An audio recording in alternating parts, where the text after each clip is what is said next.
En el párrafo 16 de nuestras observaciones finales, les preguntábamos por un marco jurídico para la protección de los derechos de los pueblos indígenas.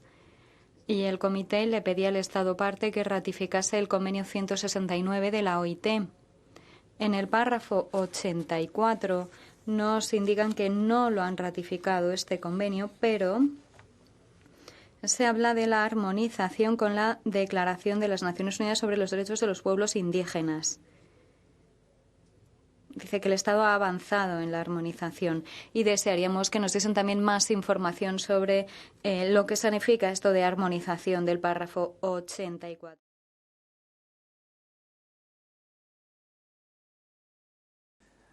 Y tomando nota de que el Ministerio del Trabajo y Previsión Social había elaborado un documento de análisis favorable a la ratificación del convenio dicho de la OIT sobre pueblos indígenas y tribales. Yo sería agradecido por una información sobre las consultas celebradas y los progresos realizados con miras a la ratificación de dicho convenio.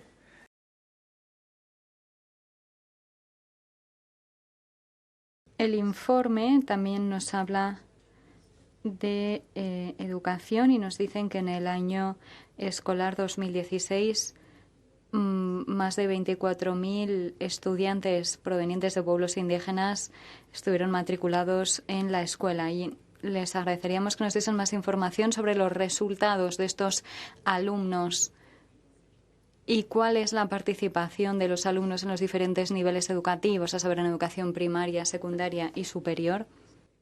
Nos sorprende que no esté presente aquí la Procuraduría. Habrían podido venir para dialogar con nosotros, darnos información adicional. Además, esta institución respeta los principios de París, tiene categoría A y por eso consideramos que habría podido enriquecer muchísimo el debate que estamos celebrando.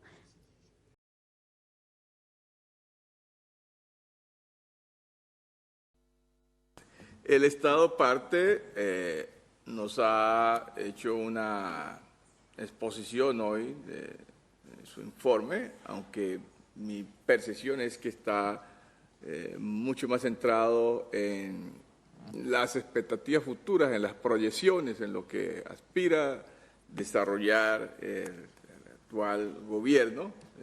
Este comité siempre hace énfasis que se ocupa del examen de informes de Estado, es decir, es el Estado de El Salvador el que está en diálogo con este comité, para no decir respondiendo ante este comité, en diálogo con este comité, en este diálogo, esperamos sea lo más fructífero posible. Conocido es que El Salvador es uno de los países centroamericanos, países de la región, que está afrontando en este momentico uno de los grandes desafíos derivados o asociados a la cuestión migratoria. La situación es uno de los países expulsores de población migrante, particularmente hacia los Estados Unidos. Y también se cuenta con una población muy importante en ese país. Quizás la delegación podría compartir con nosotros aquí cuáles son, en su opinión, las causas profundas de este éxodo de la población salvadoreña y de esa población, cuál es el número total y qué porcentaje corresponde a pueblos indígenas, pueblos afrodescendientes, grupos étnicos, que nos pudieran ilustrar a este respecto para contrastar un poco la circunstancia en la que se debaten los afrodescendientes y los pueblos indígenas, particularmente, que son mayoritarios en el Estado parte. ¿Qué rol juegan los pueblos indígenas en los debates internos y en la preparación y en las posiciones que al interior del Estado parte se agencian en el diálogo político a nivel nacional e internacional alrededor de las cuestiones que tienen que ver con el cambio climático o la crisis climática, como hoy se ha dado en llamar por parte de algunos expertos? Ayudaría mucho a la comprensión de la situación integral de los pueblos indígenas en El Salvador, las medidas que se están implementando, los desafíos que ello entraña también, poder conocer el estado actual de la distribución de la tierra, ¿sí? Particularmente cómo están reflejada la titularidad de la tierra,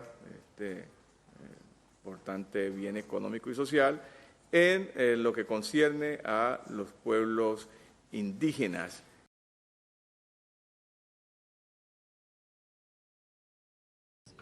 Estaba yo intentando entender esos indicadores socioeconómicos para pueblos indígenas y afrodescendientes, así como otros grupos étnicos, porque, aunque sí es cierto que hay un desglose entre lo rural y lo urbano, y género y sexo, no se desglosan en función de otros indicadores, lo que nos ayudaría a entender mejor la situación económica en la que se encuentran los pueblos indígenas, los afrodescendientes o cualquier otro grupo étnico.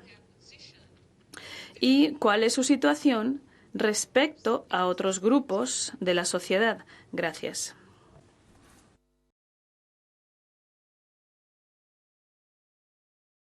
Y siguiendo con el tema de las mujeres indígenas, ¿existe alguna ley que garantice a estas mujeres el derecho a acceder a propiedad colectiva de la tierra?